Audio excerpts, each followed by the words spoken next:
In the name of Allah, who is the most beneficent and the most merciful, I hope that you are in a good best health and spirit. This is me, Abdurrahman Yasin. आपको बताऊंगा दो चीज़ों के मुतालिक, personal statement and ऐसे, जो कि आपने लॉ एडमिशन टेस्ट के अंदर लिखना होता है। लॉ एडमिशन टेस्ट के अंदर दो चीज़ें आती हैं, एक ऐसे और एक पर्सनल स्टेटमेंट। बाकी एमसीक्यूज होते हैं। 25 नंबर का ये पोर्शन जो कि बहुत नहायत ही अहम पोर्शन होता है। इसके अंदर हमने किस तरह खुद को प्रेजेंट करना होता है। दरअसल ये प्रेजेंटेशन ही होती है ना, हाँ वो वर्बल नहीं तो नॉन वर्बल तो है ना। पर्सनल स्टेटमेंट के अंदर दरअसल आपका पर्सनल इंटरव्यू कर रहा होता है, मैं आपको पहले भी इस चीज़ का बता चुका हूँ। लेकिन इन दोनों में थोड़ा डिफरेंस है, वो थोड़ा आपको मैं बताऊँ। सबसे पहले मैं ये चीज़ जो है क्लियर कर दूँ, जो उसका प्रोटोकॉल है ना, उस ऐसे पर्सनल स्टेटमेंट का प्रोटोकॉल, उस प्रोटोकॉल के अंदर ये चीज़ें मौजूद नहीं है जो बताई जाती हैं, तलबा को पता होती हैं। मिथोलॉजीज़ हैं। कभी भी लॉ एडमिशन टेस्ट के अंदर जो ऐसे या पर्सनल स्टेटमेंट आता है, उसके अंदर कभी भी आपने मार्कर का इस्तेमाल नहीं करना। ठीक है, आपके सामने ये पर्चा आएगा ना, उसके अंदर सबसे पहले कुछ इंस्ट्रक्शंस लिखी होंगी। ठीक है, आपने वो इंस्ट्रक्शंस पढ़ लेनी है। इंस्ट्रक्शंस के अंदर ये सख्ती से मना किया हुआ कि मार्कर इज नॉट लाउड। ठीक है, आपने मार्कर आपको लाउ नहीं होगा। दो किस्म के पेन आप इस्तेमाल कर सकते हैं, या तो ब्लैक या तो ब्लू।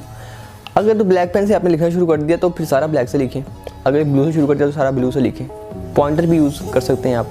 मार्कर स्ट्रिक्टली जो है ना वो नोट अलाउड है। अगर आप करेंगे तो अपना नुकसान करेंगे, आप उनकी वॉल्यूशन करेंगे। ठीक है, जो आपको प्रोटोकॉल मिला है। ठीक है, पहली चीज़ मैं बता दी आपको कि आपने जो है ना वो हेडिंग्स तो देनी नहीं।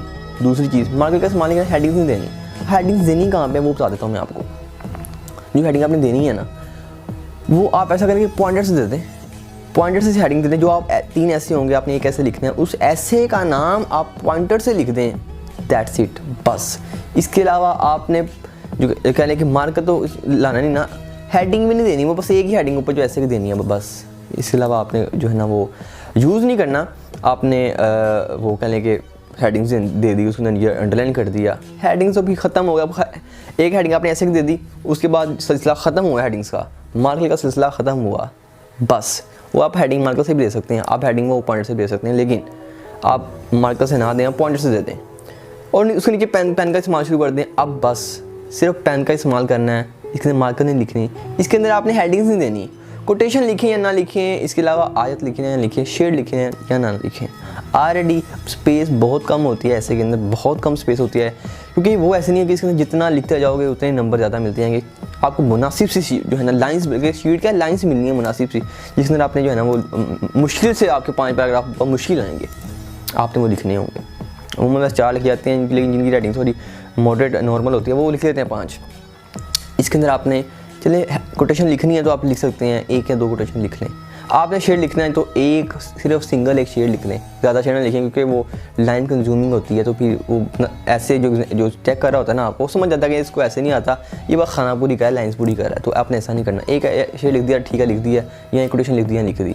कोटेशन लिख लो या आयत लिख लो, क्योंकि लाइन्स बहुत ज़्यादा कम होती हैं। ठीक है, पैराग्राफ आप लिखें 4, पहला कंक्लूजन लिखें, पहला इंट्रोडक्शन लिखें, आखिर में कंक्लूजन लिखे। जो बीच में जो पैराग्राफ बचे उसमें आपने क्या लिखना, आपने मेन बॉडी लिखनी होती है। ऐसे कैसा लिखना है, वो पूरा लेक्चर मेरा अपलोड हो जाएगा इंशाल्लाह, आपने वो देख लेना है। ये आपको मैंने जनरल टिप्स दी हैं, मैंने बताया नहीं कि ऐसे किस तरह लिखना है। ठीक है, मैं जनरल टिप ऐसे पूरा लेक्चर आप सुन लेंगे मेरा। ठीक है, पर्सनल स्टेटमेंट। अब पर्सनल ऐसे के अंदर पैराग्राफ्स बनाने हैं, क्योंकि वो पैराग्राफ्स का पूरा प्रोटोकॉल ये है ऐसे का कि आपने इनके पैटर्न, प्रोटोकॉल से मतलब पैटर्न है कि पैटर्न आपने सुन है ही, पैटर्न से मौजूद है कि आपने चीज़ों को पैराग्राफ की शक्ल में लिखना है। कई जगहों पे वो आपको फ्री करता है, ऐसे के अंदर कई जगहों पे आपके रिस्ट्रिक्ट करता है कि यहाँ पर सिर्फ ये लिखना है, लेकिन पर्सनल स्टेटमेंट में ये चीज़ नहीं है। पर्सनल स्टेटमेंट में भी आपने मार्कर का इस्तेमाल नहीं करना, सिर्फ ऊपर लिखना पर्सनल स्टेटमेंट बस, और पेन से शुरू कर देना।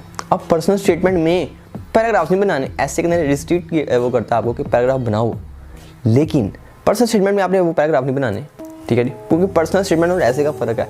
पर्सनल स्टेटमेंट सिर्फ एक वो कह लें कि वो होता है, वो एक ही खाना होता है जिसके अंदर आपने लिखना होता है। इनका आपको एक शीट है, 2 हिस्से हैं, आपको एक हिस्सा मिलेगा, इसके अंदर आपने पर्सनल स्टेटमेंट लिखनी है। शुरू में लिखिए, मेरा नाम अब्दुर्रहमान यासीन और मैं ये राय रखता हूँ, आप जो आपको टॉपिक मिला आप शुरू कर दें। मैं अब्दुर्रहमान यासीन, मेरा नाम अब्दुर्रहमान यासीन और मैं ये राय रखता हूँ कि हमें मुल्क को सरसब्ज़ करने में मुख्तलिफ इक़दाम उठाने की ज़रूरत है, जिनमें से चंद एक ये हैं। शुरू कर दें आगे से। ठीक है, यहाँ पर याद रखिएगा कि आपने पैराग्राफ्स नहीं बनाने, पैराग्राफ्स नहीं बनाने। ऊपर से शुरू करो, लास्ट पे ख़त्म कर दो, ये पर्सनल स्टेटमेंट है। ठीक है जी, ऐसे क्या है, आपको पैराग्राफ्स बनाने, यहाँ पे अगर ये करोगे ऊपर से लिखो नीचे से ख़त्म कर दो, आपके मार्क्स कट जाने हैं। ऐसे के अंदर पैराग्राफ्स बनाने हैं, पर्सनल स्टेटमेंट में पैराग्राफ नहीं बनाने, ये क्लियर एंड कट है। और मेरे पास तादाद आती है कि हमारे इतने मार्क्स आ गए, कंटेंट आपने दिया था वो लिखा, लेकिन मिस्टेक होगी, पूछो क्या क्या लिखा है, वो पैटर्न सारा जो है ना वो गलत कर देते हैं। तो पैटर्न का आपने ख्याल करना है, ठीक है। ये जनरल टिप्स दे रहा हूँ कि जो मार्क्स का समान ना करे, जो करता है उसको माइनस में जाते हैं मार्क्स। अच्छा लिखा होता है लेकिन नंबर 2-3 आते हैं, ठीक है जी। इन चीज़ों का आपने छोटी छोटी चीज़ों का ख्याल करना है, ठीक है। उसके बाद जो MCQs होते हैं, MCQs के अंदर एक होती है कार्बन शीट जो नीचे पड़ी होती है, एक उसके ऊपर होती है ओरिजिनल शीट जिसके ऊपर आप फिल कर रहे होते हैं। जो फिल करने आपने वो दे देनी है, जो कार्बन नीचे मिलेगा वो आपने घर ले आनी है। आप खाने के अंदर लिखें जिनके वो सर्कल भरें, सर्कल जो है ना वो बाहर ना जाए, वो किससे करें आप, बॉल पेन से करें। बॉल पेन से आप जो है ना उसको फिल करें। ये नहीं कि छोटी छोटी चीज़ें मैंने आपको जो है ना वो डिस्क्लोज़ की। जो पूरा ऐसे है उसका लेक्चर, जो पूरी पर्सनल स्टेटमेंट है उसका लेक्चर, वो आपको जो है ना वो मिल जाएगा इसी यूट्यूब चैनल के ऊपर, यहाँ अपलोड भी हो जाएगा आइंदा दिनों के अंदर। उसके बाद कहाँ से प्रिपरेशन करें, एक ही चीज़ है बस, सेल्फ हेल्प, खुद से प्रिपेयर करो। खुद से कहाँ से करें, आपको मैंने बताया था कि एलिमेंट ऑफ फ्लैट की किताब जो है ना वो चल रही है। मैंने कम्युनिटी अपने पोस्ट भी किया है, वहाँ पे आप उनके नंबर से रब्ता करके मंगवा भी सकते हैं। वो एक बड़ी बेहतरीन किताब है, वो आपके पास होनी भी चाहिए, वो बहुत अच्छी किताब है। दूसरी चीज़, अगर आप चाहते हैं ऑनलाइन ही करें, बस डिस्क्रिप्शन में लिंक है abdurrahmanfoundation.com, उस पर जाएँ, लेटेस्ट की ऑप्शन आ जाएगी, उस पर क्लिक करें और वहाँ पर मेरी जो है ना एक PDF फाइल्स मौजूद हैं, डाउनलोड कर लें और सारे नीचे MCQs लिखे हैं वहाँ से प्रिपेयर करें। ये 2 सोर्स हैं, ऑनलाइन सोर्स बता दिया मैंने आपको। या तो आप वो किताब मंगवा लें एलिमेंट ऑफ फ्लैट, या फिर abdurrahmanfoundation.com, इसके ऊपर जाते रहो। इसके ऊपर पूरी तादाद जो है ना एक प्रिपरेशन करती है और अपने लेटेस्ट क्लियर करती है। ये वो गुफ्तगू थी। लेक्चर पर अपलोड हो जाएंगे। मुझे दीजिए इजाज़त। वमा अलैना इल्लल बलागुल मुबीन। Thank you.